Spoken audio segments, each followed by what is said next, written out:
하나님 아버지, 이렇게 오후 시간도 하나님의 귀한 백성들이 하나님 앞에 나왔습니다.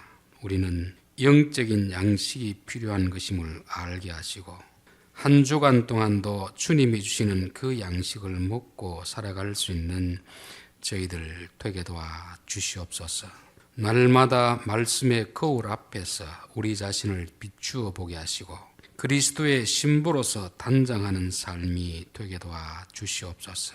또한 주님의 뜻을 헤아리고 분별할 줄 아는 지혜를 허락하여 주셔서 내가 좋아하는 일이 아니라 하나님이 기뻐하는 일을 하며 살아가는 저희들 되게 도와 주시옵소서. 이 시간도 성령님께서 우리 가운데 역사하여 주시기를 원합니다. 주의 말씀이 우리의 귀에 들려지고 깨달아짐으로 인하여서 이 말씀이 우리 영혼의 거울이 되게 하시고 생명의 양식이 되게 도와 주옵소서. 예수님의 이름으로 기도하옵나이다. 아멘. 레위기 10장은 아론의 두 아들들이 잘못 제사를 드려서 하나님 앞에 징계받는 내용이 있고 또 그 이후에 모세가 그들을 불러서 이제 그 슬픔을 잊고 정상적인 업무를 수행하라는 것을 말씀하고 있습니다. 공인과 사인의 차이는 이것입니다.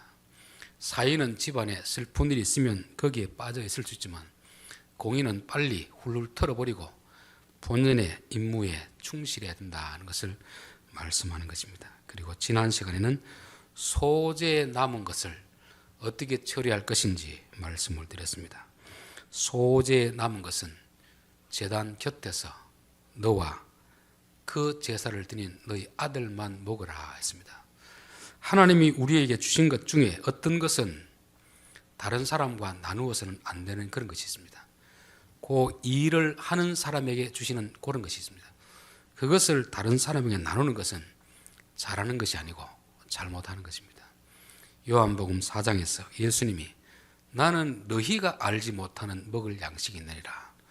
요 양식은 사마리아 성 여자에게 말씀을 전했던 예수님에게만 주셨던 그 하나님의 양식입니다. 우리 성도들 가운데서도 신앙생활 하다 보면 내가 어떤 일을 하다가 하나님이 내게만 주시는 경험이 있습니다. 경험. 이런 것은 내게만 주시는 것이기 때문에 이거를 자꾸 다른 사람에게 자랑하는 것은 다른 사람으로 하여금 실족게 할 수가 있습니다. 왜냐하면 하나님이 모든 사람에게 그런 경험을 주면 문제가 없는데 하나님은 특별한 사람에게 주신 것인데 이걸 자꾸 자랑하다 보면 다른 사람이 그런 이야기를 듣고 하나님 왜 내게는 안 주시는가 이렇게 실족할 수 있는 것이죠. 특별히 신앙 간증이 위험한 것이 바로 여기 있습니다. 삼층천을 갔다 온 사도 바울이 그 이야기를 꺼내다가 중간에 그만둬버린 이유는 뭐냐면 이 이야기가 듣는 사람들에게 유익이 안 되기 때문에 그렇습니다. 왜냐하면 하나님은 그에게 그런 걸 주었지만 다른 사람들에게는 똑같은 경험을 허락하지 않기 때문에 그 이야기를 꺼내놓고 마무리도 하지 않고 끝낸 이유가 바로 여기 있습니다. 그래서 저는 시중에 떠도는 그런 간증거리들 잘 들으면 본전이고 잘못 들으면 우리가 시험에 들게 되는 것입니다. 왜 하나님이 사람은 차별하십니까? 왜 그 사람에게 그런 은혜를 주시고 왜 내게 안 주십니까? 그렇게 말하면 안 되거든요. 하나님이 하나님 일을 하는 자들에게 특별한 사람에게 특별한 은혜를 주시는데 이것을 보편적인 사람에게 주는 것처럼 말하면 이거는 성경을 왜곡하는 것이 되는 것입니다. 우리가 로또 복권은 일주일에 누군가는 한 사람 되겠죠. 그런데 모든 사람에게 된다고 말하면 이건 거짓말이 되는 것입니다. 하나님의 기적도 마찬가지 아닙니까? 질병 치유하는 것도 마찬가지 아닙니까? 모든 사람에게 다 치유해주면 우리가 병이 낫고 나서 사람들에게 그렇게 자랑하면 됩니다.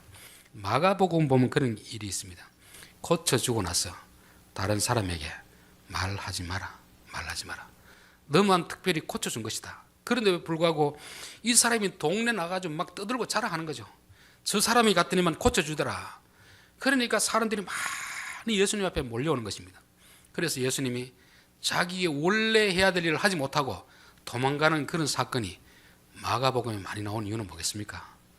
예수님께 나오는 모든 사람에게 병을 고쳐주는 것이 아니다고 말씀하는데 특별한 사람에게 하나님이 고쳐주시는데 마치 모든 사람에게 다 고쳐줄 것처럼 그렇게 말하면 거짓말은 아닌데 진리는 아니라는 것입니다. 특별한 사람에게 행하는, 특별한 시대에 행하는 어떤 기적들을 마치 우리 시대에 모든 사람이 경험할 수 있는 것처럼 말하면 그것은 성경을 왜곡하는 것이다.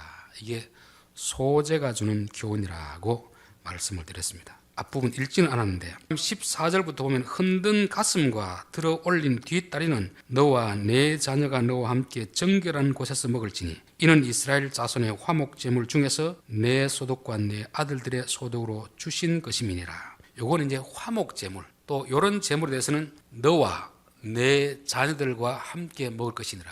요거는 자녀에는 뭐가 포함됩니까? 아들과 자녀 차이 뭐죠? 딸이 포함된 딸, 그렇죠. 요 제물은 가족들과 먹으라는 것입니다. 너희 가족들의 수입으로 준 것이니까 너희들만 먹지 말고 일하지 않는 집안에 있는 가족들도 먹으라, 그렇게 하는 것입니다. 그래서 하나님이 어떤 양식은 우리만 먹어야 되는 양식이 있고 어떤 양식은 비록 그 현장에서 일하지 않았지만 가족이면 먹을 수 있는 그런 양식이 있습니다.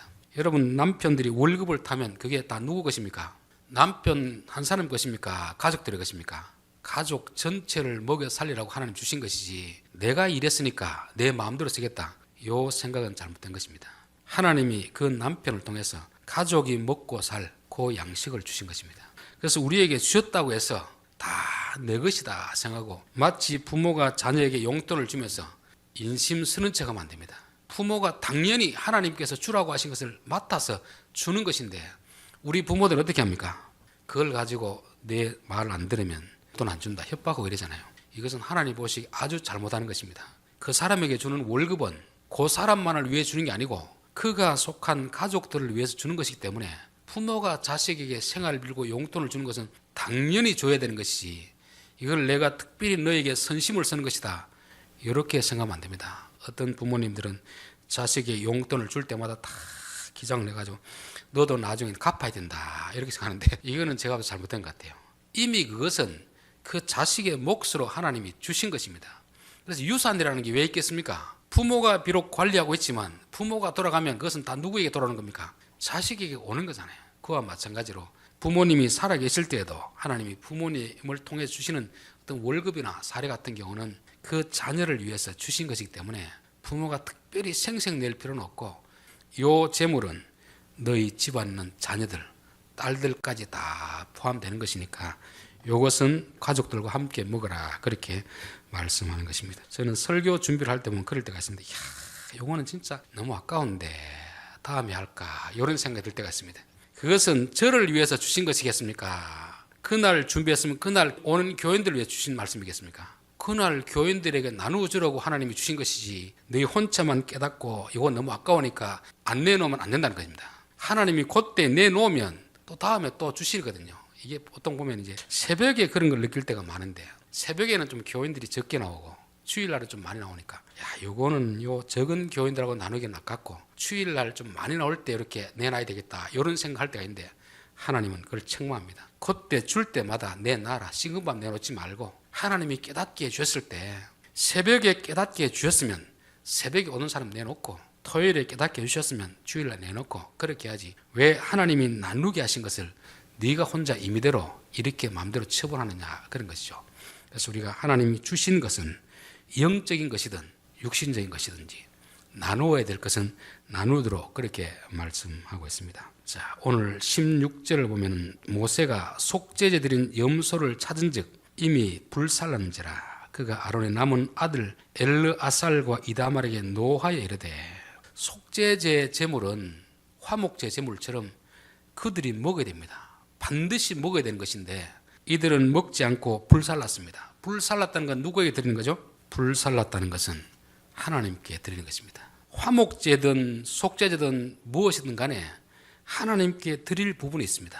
하나님께 드릴 부분은 하나님께 드리고 또 자기들끼리 먹어야 될 것은 자기들끼리 먹고 또 가족들과 먹어야 될 것은 먹어야 될 것이 분명히 구분해놨는데 이 사람들은 앞에 두 아들이 죽으니까 자기들에게 주는 목마저 하나님께 다 드리는 것입니다. 그러면서 자기들은 그것을 잘했다고 생각하는 것이죠.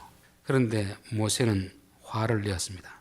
엘르아살과 이다말에게 노하여 이르되, 이 속죄제물은 지극히 거룩하거늘 너희가 어찌하여 거룩한 것을 먹지 아니하였느냐. 이는 너희로 회중의 죄를 담당하여 그들을 위하여 여호와 앞에 속죄하게 하려고 너희에게 주신 것이니라. 이것은 가족들과 나누는 게 아니고 너희들이 반드시 먹어야 되는 것입니다. 그런데 배부르라고 먹은 게 아닙니다. 이유가 있는 거죠. 그런데 이들은 하나님이 자기에게 주신 것을 자기 몫으로 주었는데도 불구하고 안 먹고 하나님 앞에 다 올려드린 것입니다. 우리가 생각할 땐 이게 잘한 걸까요? 못한 걸까요? 하나님은 요만큼만 드리고 요거는 너희들이 먹으라고 했을 때 이것까지 하나님께 다 드리면 믿음이 좋다고 생각할 거 아닙니까? 근데 하나님은 노하는 것입니다. 하나님이 시킨 대로 해야지 임의대로 너가 더 잘하려고 그렇게 하지도 말고 못하려고 하지 말고 하나님이 너희들 먹으라고 하는 건 먹고 가족과 나누라고 하는 건 나누고 이웃과 나누라고 하는 건 나누면 되는 것이 지나치게 너희들이 잘하려고 그렇게 하지 마라. 아론은 잘하려고 한 것인데 하나님이 보시기에는 아주 노하게 했다는 것을 말씀하고 있습니다.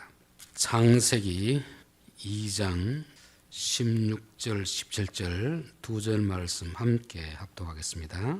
여호와 하나님이 그 사람에게 명하여 이르시되 동산 각종 나무의 열매는 내가 임의로 먹되 선악을 알게 하는 나무 열매는 먹지 말라. 내가 먹는 날에는 반드시 죽으리라 하시니라. 인간이 최초 범한 죄가 요 구절인데 우리는 요 16절 17절 중에서 범한을 죄라고 여깁니까? 17절만 죄라고 여깁니다. 그렇죠? 근데 16절부터 죄가 되는 것입니다. 근데 번역이 조금 이제 썩 잘 된 건 아닙니다. 동산 각종 나무의 열매는 내가 임의로 먹되.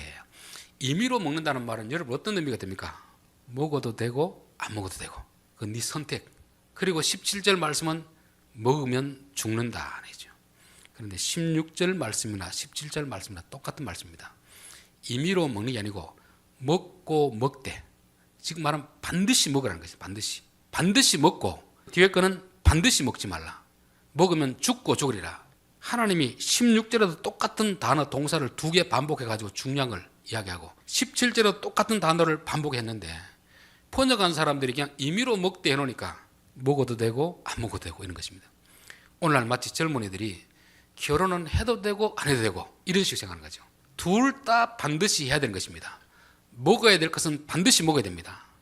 그래야 먹지 않아야 될 것을 안 먹게 되는 것입니다. 결국 선악과를 먹게 되는 이유는 왜 먹게 되냐면은 먹어야 될 것을 안 먹기 때문에 먹는 것입니다. 여러분 집에서 배가 부르게 음식을 먹으면 바깥에 나가서 아무리 맛있는 것 있어도 돈이 없으면 훔치 먹겠습니까? 안 먹겠습니까? 안 먹죠.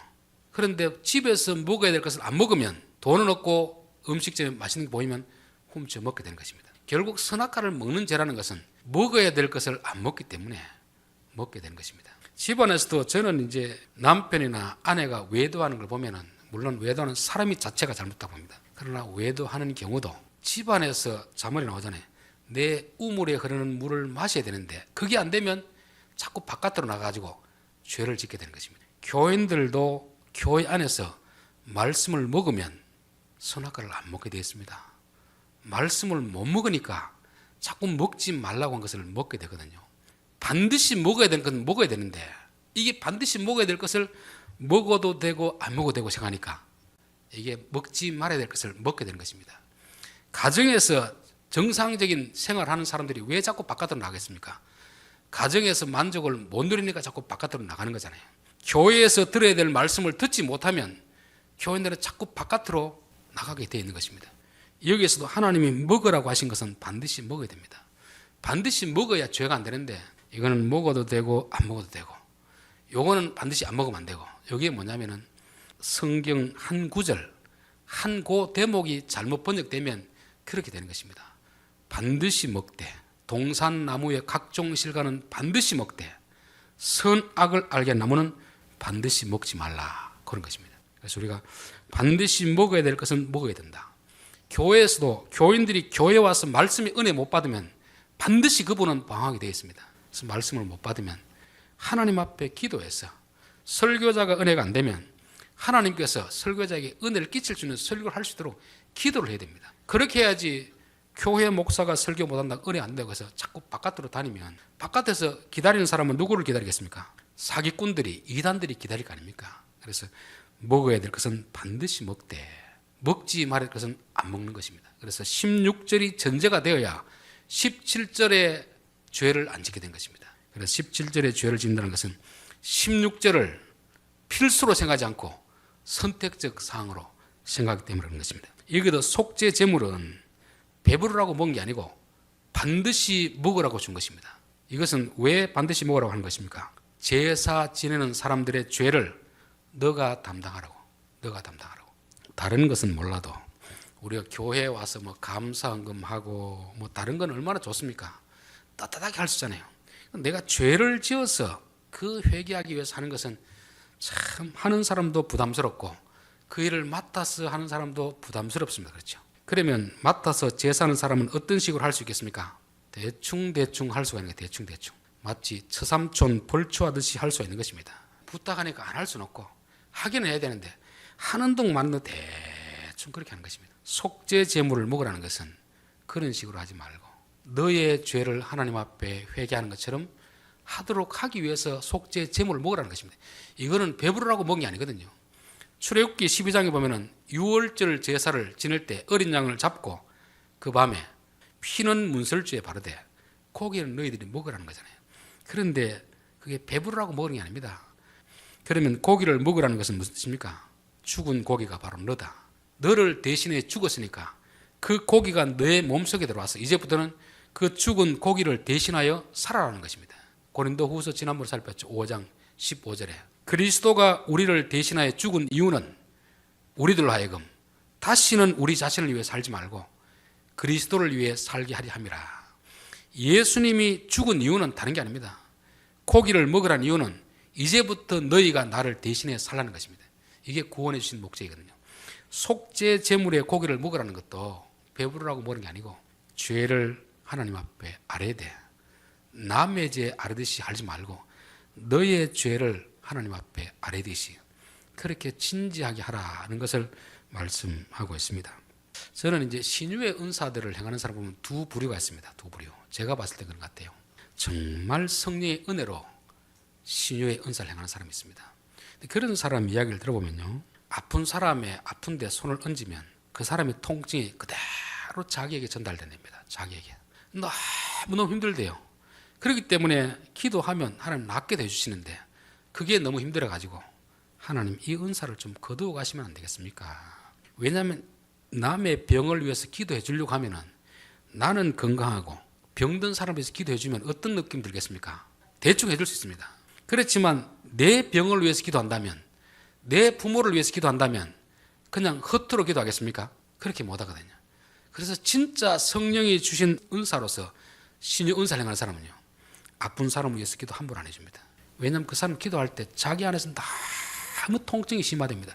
환자가 겪고 있는 그 통증을 자기가 고스란히 자기에게 와가지고 기도해야 되기 때문에 그게 너무 힘들어서 하나님 이 은사 좀 거두어 가십시오, 이런 사람이 있습니다. 근데 가짜 신유 은사는 어떤 사람이냐면은 돈부터 가지고 와라. 돈을 가지고 오면 내가 기도하면 된다는 것입니다. 그래서 기도가 안 나오면 너가 믿음이 없어서 안 된다는 것입니다. 그래서 저는 뭐 다른 기준도 여러 가지 있겠지만 이 사람이 진짜 성령의 은혜로 병을 고치는 사람인가, 아니면 가짜인가, 기준이 그것입니다.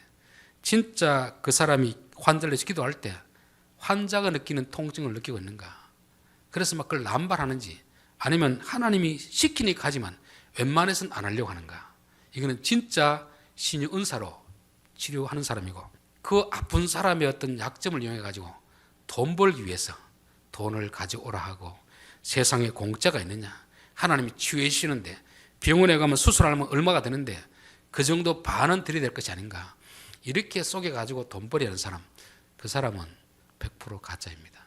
속죄 제물도 마찬가지 아닙니까? 정말 교인들이 와서 잘못해서 용서를 받기 위해서 하는 이 제물을 허투루 버리지 말고, 하나님이 주신 것은 너 배부르라고 주신 거 아니니까 그렇게 하라는 것입니다.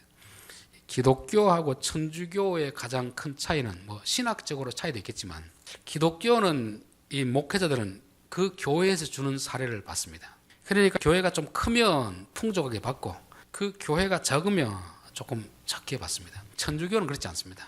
교인들이 헌금한 것을 다 위로 올리면 공무원처럼 딱 정해져 있습니다. 그러니까 많지는 않지만 그래도 생계 걱정을 하지 않습니다. 저는 그걸 보면서 이 둘의 장단점 뭘까? 장단점. 그래서 그들은 몇 년마다 옮겨도 아무런 불만이 없습니다. 어디를 가든지 다 사례가 똑같거든요. 공무들 지금 정해져 있기 때문에. 그러나 교회는 그렇지 않습니다. 어느 교회에 있느냐에 따라서 자기 생활비가 달라지고 생활 정도가 달라지거든요. 그 말은 무슨 뜻이겠습니까? 교인들하고 같은 생활 수준을 가지라는 거죠. 같은 생활. 교회가 좀 크고 형편이 좋으면 여유 있는 생활을 할 수 있고, 교회가 적으면 적은 대로 교인들 같이 고생을 하면서 그렇게 지내라는 것입니다. 그래서 저는 그런 측면으로 봤을 때는 오히려 가톨릭보다는 개신교가 교인들과 좀 영적인 공감을 이룰 수 있는 것이 아닌가, 그런 생각이 들어요.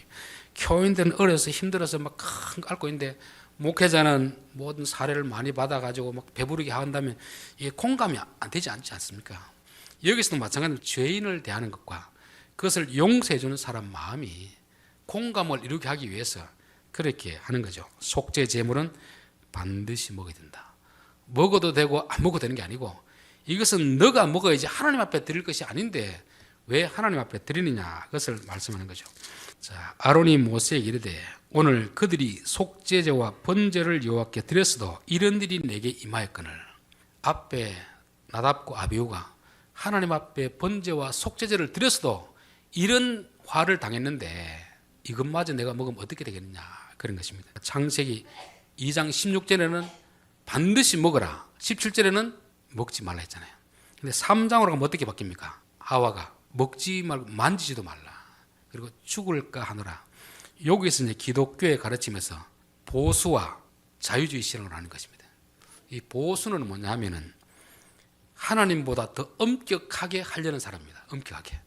하나님은 먹지 말라고 했는데 만지지도 말라. 그러니까 하나님보다 더 자기들이 잘 하려고 하는 거죠. 근데 자유주의 신학은 뭐냐면은 죽는다 하는데 하나님은 죽을까 하노라. 이 말은 뭐 뜻입니까? 죽지 않을 수도 있다 하는 거죠. 하나님이 죽는다고 하면 죽는다고 알고 하나님이 먹지 말라고 하면 먹지 말아야 되는데 여기서 더 나가가지고 만지지도 말라고 하는 것입니다. 율법주의가 뭐겠습니까? 하나님이 하라고 하는 것보다 더 잘하려고 막 하다 보니까 무거운 짐을 교인들에게 물리는 거거든요. 어떤 교회에서는 새벽기도 안 나오는 젊은 사람을 보고 새벽기도 안 나면 지옥 갑니다. 이게 신앙생활을 잘 하려고 하다 보니까 그런 거 되잖아요. 또 고신적 교회 같은 경우는 주일날 돈 쓰면 막 책망합니다. 그것도 잘 하려고 하다 보니까 그런 것입니다. 그러니까 보수주의, 더 나아가 근본주의는 악한 건 아닙니다. 좀 더 잘 믿으려고 하다 보니까 교인들에게 무거운 멍에를 지게 되는 거죠. 그러면 자유주의 신학은 뭐겠습니까? 자유주의 신학은 하나님은 먹으면 죽는다고 하는데 그거 먹어도 안 죽는다. 하나님보다 더 관대해지려고 하는 것이 자유주의 신앙입니다. 그래서 오늘날 보면 이제 동성애 같은 게 뭡니까? 그거는 죄라고 하면 죄라고 말해야 되는데 그건 죄가 아니다 하는 거잖아요. 간음을 하면 하나님은 안 된다고 하는데 그것도 괜찮다. 둘이서 합의하면 괜찮다는 것입니다. 이게 보면 기존 교회 가르침, 하나님 말씀보다는 자기들이 더 관대하려고 하는 것입니다. 그래서 오늘 레위기 10장에는 두 가지 죄가 나오고 있습니다. 하나는 앞에 1절, 2절, 그리고 뒤에 부분 나오는데요. 앞에 부분이 무슨 죄겠습니까? 하나님 다른 불을 쓰면 죽는다고 하는데 그들 마음속에 괜찮다, 안 죽는다 하는 것입니다. 그러다가 죽어버립니다. 여기는 반드시 먹으라고 하는데 먹지 않았습니다. 그런데 이들은 죽지 않았습니다. 그 차이가 뭐겠습니까? 그래서 저는 보수주의도 그렇고 자유주의 신학도 잘못은 똑같습니다. 잘못은 똑같은데 보수주의 교회는 어쩌면 잘 하려고 하다 보니까 저지른 실수가 보수주의입니다. 보수주의. 그러다 보니까 지옥 가는 건 아닌데 사람들에게 신앙의 자유를 누리지 못하게 하고 무거운 멍에를 지어주는 것이 이게 보수주의가 가지는 약점이라고 한다면 자유주의 신학은 뭐냐면은 이건 하나님의 먹으면 죽는다고 하는데 이건 죄라고 하는데 죄가 아니다고 하는 거죠. 그래서 구원파 같은 경우에는 예수를 믿고 회개한 사람들은 더 이상 회개할 필요가 없다는 거잖아요. 듣기 좋습니까? 안 좋습니까? 듣기 좋잖아요. 그런데 하나님이 죄라고 하는 건 죄로 여기에 회개를 하는데 죄가 아니라고 하니까 회개를 안 하니까 결국 어디로 가겠습니까? 지옥 가게 되는 것입니다. 그래서 저는 두 가지 죄가 있는데 하나는 죽음에 이르는 죄가 있고 죽음에 이르지 않는 죄가 있습니다. 회개하면 용서받는 죄가 있고 회개할 기회가 없는 죄가 있습니다. 앞에 있는 자유주의 신학자들이 주장하는 그 죄는 듣기는 좋은데 사망에 이르는 죄입니다. 율법주의, 보수주의 주장하는 것은 성경과 가르침과는 조금 빗나갔는데 그래도 좀 봐줄 수 있는 것은 조금 더 잘하려고 하다 보니까 생긴 그런 것입니다. 그래서 모세가 그 말을 듣고 좋게 여겼더라. 아이들이 의도적으로 하나님 먹으라는 것을 안 먹은 게 아니고 잘 몰라가서 왜 이걸 먹으라고 하는지 그 일을 알지 못하고 안 먹었기 때문에 너 죄는 그러면 용서가 된다 하는 것입니다. 그래서 우리가 지을 수 있는 죄 중에서도 하나님이 용서해 주시는 죄, 즉 회개의 기회를 주는 죄가 있고 회개의 기회를 주지 않는 그런 죄가 있습니다. 그런데 사람들은 어쩌면 보수주의자들이 저지른 죄를 큰 죄로 여기고 자유주의자들이 저지른 죄를 가볍게 여깁니다. 그건 가벼운 게 아니고 사망에 이른 죄입니다. 동성애가 죄다 하면 죄로 여겨야 되고 간음이 죄라고 하면 죄로 여겨야 되고 하나님이 죄라고 하면 죄로 여겨야 회개를 하는데 회개를 할 수 없도록 죄가 아니라고 하니까 듣기는 좋은데 사망에 이르는 죄가 됩니다. 그러나 우리가 좀 더 잘하기 위해서 교회에서 보면 대부분의 문제는 어떻습니까? 아무것도 안 하려고 하면 문제가 아무것도 없습니다. 일을 하는 사람은 이왕 하는 것 조금 잘하려고 하다 보니까 자꾸 이게 문제가 생기잖아요. 그런 것들은 어쩌면 하나님께서 용서해 주는 죄가 될 수 있다는 것입니다. 오늘은 두 가지 죄에 대해서 말씀을 드렸습니다. 기도하겠습니다. 하나님 아버지, 우리는 어떤 죄는 하나님이 보시기에는 참 심각한 죄인데 우리는 가볍게 여기는 그런 죄들이 있습니다. 어떤 죄들은 가벼운 죄인데 오히려 심각하게 여기는 그런 죄들이 있습니다. 우리가 하나님이 중요하다고 하는 그런 죄를 짓지 않게 도와 주시옵소서. 웃사가 법궤에 손을 대는 것은 가볍게 생각했다가 죽음을 당했습니다. 나답과 아비후가 다른 불로 제사를 드리면 안 된다고 했는데 그 말을 농담으로 여기다가 죽임을 당했습니다. 우리가 하나님의 말씀을 농담으로 여기지 않게 하시고 먹으라는 것은 반드시 먹게 하시고 먹지 말라고 하는 것은 반드시 먹지 않을 수 있는 저희들 되게 도와 주시옵소서. 일을 할 때 좀 더 잘하려고 하다가 생긴 실수 같은 경우는 하나님께서 용서해 주시는 줄 믿습니다. 우리가 어떤 사람을 대할 때도 악의적으로 잘못한 사람이 아니라면 잘하려고 하다가 실수해서 한 죄라면 우리도 너그럽게 용서해 줄 수 있는 그런 마음을 허락하여 주시옵소서. 예수님의 이름으로 기도합니다. 아멘.